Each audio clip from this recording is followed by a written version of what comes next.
One of the first things when I got here, what I heard was the Serbian saying, be satisfied, it could be worse.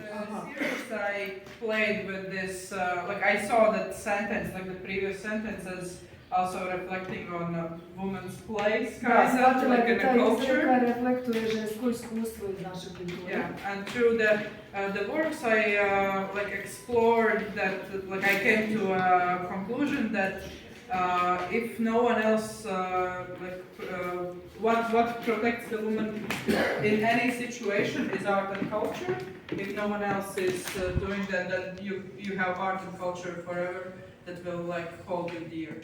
And we have this saying, I put my sorrows under a rock, so that's kind of like over singing, you know, just like don't care. Ne zanima me, idem da pevam, stavila sam svu muku pod kamen.